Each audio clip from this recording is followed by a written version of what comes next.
নামহীন পরিচয়হীন করে দেওয়ার মাধ্যমে যেটি হয় যে সমাজ রাষ্ট্রে তার যে অধিকার, তার যে নাগরিক অধিকার, তার যে মানবিক অধিকার, সেই অধিকারকে এখানে অস্বীকার করা হয় এবং এই অধিকারকে এখান থেকে দূরে সরা দেওয়া হয়।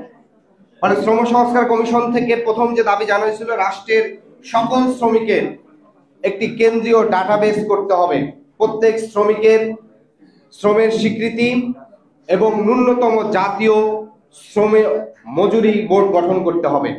আমরা দেখেছিলাম বিগত রাজনৈতিক দলগুলো আন্দোলন করেছিল, সরকার কিছু দাবি পূরণ করলো, সেটি পুরোপুরি দাবি হয়নি। আগামীর যারা নতুন বাংলাদেশ গড়বে কিংবা এই নির্বাচনকে কেন্দ্র করে আমরা দেখতেছি যারা মহড়া দিচ্ছে, যারা সরকার গঠন করবে বলে ধরেই নিচ্ছে, তাদের নমিনেশন তালিকা দেখেন, সেখানে শ্রমিকদের প্রতিনিধি নাই। দীর্ঘ 8 থেকে 10 বছর জাতীয়তাবাদী শ্রমিক দলের সভাপতি সেক্রেটারি থেকে যারা সারা দেশে শ্রমিকদের সংগঠিত করেছে, সেই শ্রমিক দলের সভাপতির নাম মনোনয়নে নেই। তাহলে যারা এই ক্ষমতায় আসতে চায় কিংবা ক্ষমতায় আসতে ধরেই নিয়েছে, আসন বন্টনের ইজারা নিয়ে নিয়েছে, তাদের আগামী দিনে সরকার গঠন করলে তারা শ্রমিকদের মর্যাদা কতটুকু থাকবে সে বিষয়টি স্পষ্ট। কারণ তার দলের যে শ্রমিক নেতা, তাকেই তারা মূল্যায়ন করছে না, বাকি শ্রমিকরা তো অনেক পরের বিষয়। আমরা দেখেছি অভ্যুত্থানের পরে আমরা সরকারকে বলেছিলাম বাংলাদেশের যে ঘাটগুলো ইজারা হয় সেগুলো সরকারিভাবে পরিচালনা করে, এই ঘাটে যারা কাজ করেন তাদের একটি আত্মপরিচয় দেওয়া, তাদের পরিচয়পত্র, তাদের নির্দিষ্ট পোশাক দেওয়া, তাদের নিরাপত্তা নিশ্চিত করা। আজকে যখন সদরঘাটের নাম আপনার মাথায় আসে, আপনার মাথায় একটা জিনিস আসে যে এরা চোর কিংবা ছিনতাই করে। এর কারণ কি? অথচ এই লোকটি কিন্তু ঘাট পরিচালনা করছে, তার পরিচয় রাষ্ট্র দিচ্ছে না।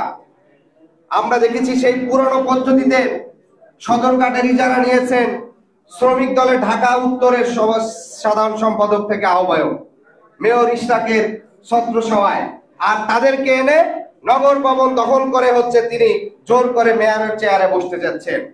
অর্থাৎ অভ্যুত্থান পূর্বের বাংলাদেশে, অভ্যুত্থান পরবর্তী বাংলাদেশে এই রাষ্ট্রের যে রাজনৈতিক দলগুলো বড় আছে, তারা শ্রমিকদেরকে শুধুমাত্র দখল করার জন্য, রাজনৈতিক হাতিয়ার হিসাবে ব্যবহার করার জন্য, রাজনৈতিক হাতিয়ার হিসাবে তাদেরকে ব্যবহার করে থাকে। খুব স্পেসিফিক ভাবে আপনাদেরকে সদরঘাটের শ্রমিক এবং অন্যান্য শ্রমিকের বিষয়ে আমি স্পষ্ট করে উদাহরণ দিয়ে দিলাম। আপনারা দেখছেন কিছুদিন পূর্বে এই যে যতগুলো বাস টার্মিনাল আছে, ঢাকার টার্মিনালের নাকি একক ইজারা নিয়েছেন ঢাকার আদি পুরুষ মির্জা আব্বাস ভাই।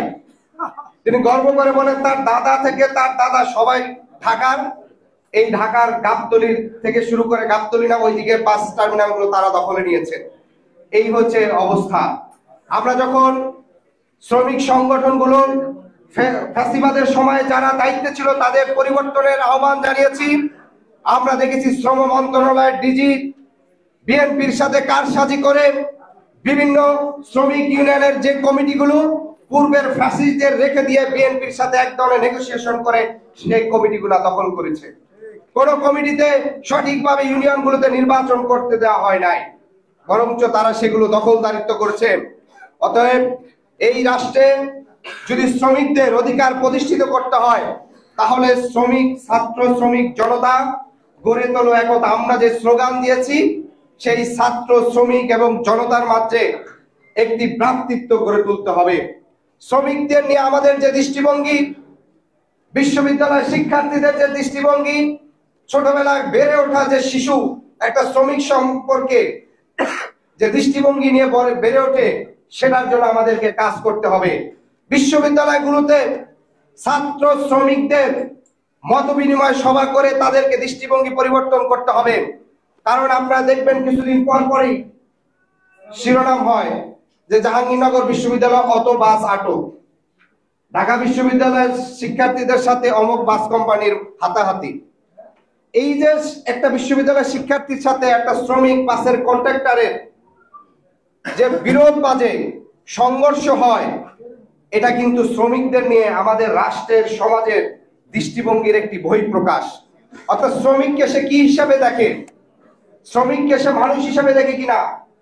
কিংবা যে কোনো আন্দোলন সংগ্রাম হলে আমরা দেখেছিলাম ফ্যাসিবাদের সময় 18 সালের নিরাপদ সড়ক যখন আন্দোলন হয়েছিল, এই শাহজাহান খান তিনি শ্রমিকদেরকে শিক্ষার্থীদের বিরুদ্ধে ব্যবহার করেছেন, শ্রমিকদেরকে জিম্মি করে অবরোধ করে ঢাকাকে অবরুদ্ধ করে রেখেছেন।